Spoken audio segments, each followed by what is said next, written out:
Meu nome é Marcos, tenho 28 anos e sou um homem comum. Cresci em uma cidade pequena do interior, onde as lendas e histórias de terror eram passadas de geração em geração. Nunca acreditei nessas histórias. Sempre achei que as pessoas criavam essas coisas para assustar as crianças ou justificar os desaparecimentos misteriosos. Mas tudo mudou naquela noite. Eu estava voltando para casa após uma noite de trabalho. O caminho de volta passava por uma estrada deserta, cercada por uma mata densa. Era tarde demais para pegar um ônibus, então decidi ir a pé, apesar da escuridão que envolvia tudo ao meu redor.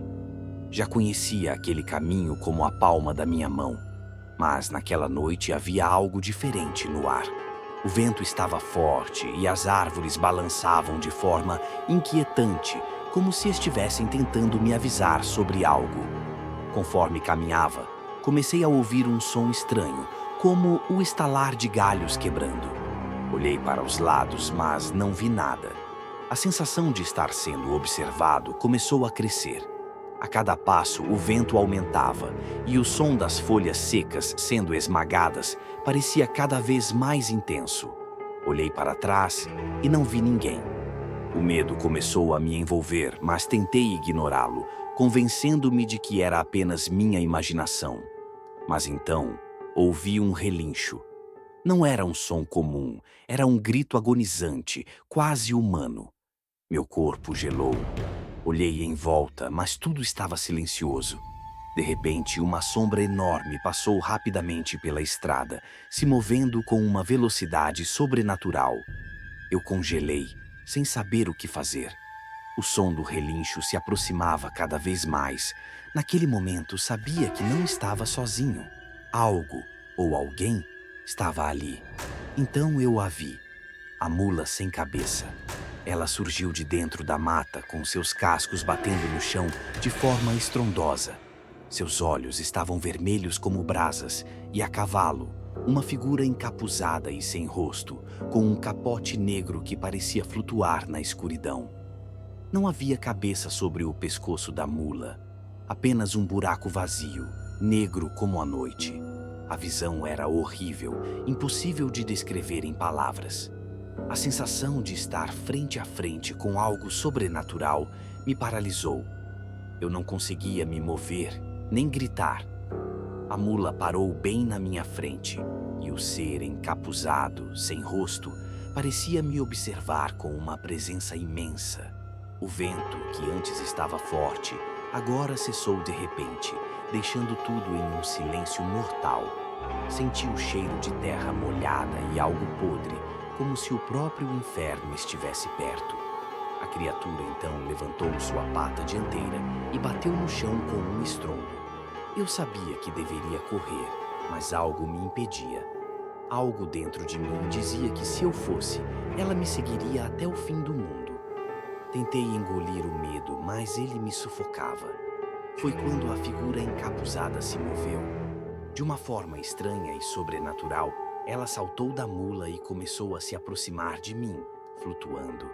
Seus passos não faziam barulho, como se ela não tocasse o chão. Eu sentia um frio cortar minha espinha. Meus dentes batiam, minhas pernas tremiam.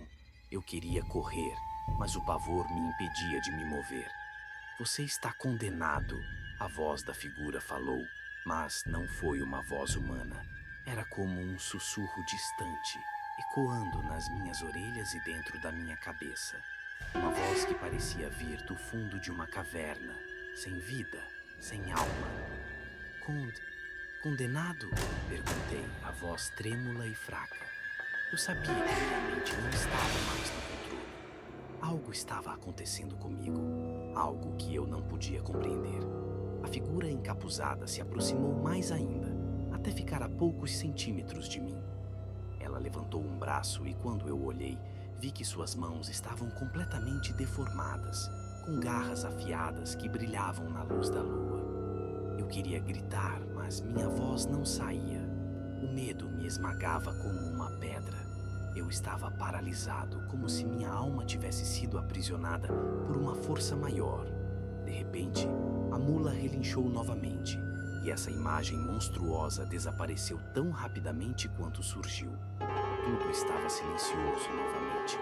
O que restava era apenas a escuridão e o som do meu coração batendo descontroladamente no peito. Olhei ao redor, mas não havia sinal da criatura. Nada. Só o vento que começava a soprar novamente, como se nada tivesse acontecido. Eu corri como nunca corri antes. Minhas pernas estavam fracas, minhas mãos suadas, mas o medo me impulsionava. Passei pelas árvores, pelas sombras, até que finalmente vi as luzes de minha casa à distância. Quando cheguei, a porta estava fechada, trancada, e eu mal conseguia respirar. Entrei, trancando a porta atrás de mim e encostando-me contra a parede. O silêncio na casa era absoluto. Eu estava sozinho, mas, ao mesmo tempo, sentia uma presença. Como se ela estivesse me observando, esperando. Respirei fundo, tentando me acalmar, mas meu corpo ainda tremia. Liguei as luzes e me afastei da janela, certo de que nada mais me aconteceria. Eu estava seguro, mas então ouvi um som vindo do lado de fora. Algo batendo contra a porta com força. O som daquilo que parecia ser um casco batendo repetidamente no chão. A mula sem cabeça estava lá, esperando por mim. O barulho não parava.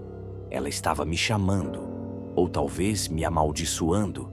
Eu sabia que não poderia fugir para sempre. Sentei-me no chão, tentando pensar em uma maneira de escapar, mas eu sabia que era tarde demais. Quando a mula sem cabeça aparece, não há como escapar. Não há salvação. Aquela criatura nos persegue, nos arrasta para a escuridão, onde não há luz, não há fim. Então o barulho cessou. A porta ficou quieta. Mas eu não me atrevia a ir até ela. Eu não queria saber o que estava lá fora. Até hoje eu não sei se aquilo foi um pesadelo ou se realmente aconteceu. Mas sei que não importa, pois toda noite, quando a escuridão desce sobre a cidade, eu posso ouvir o som dos cascos batendo no chão e sinto o peso da presença dela à minha porta. Eu estou condenado, e um dia ela virá me buscar.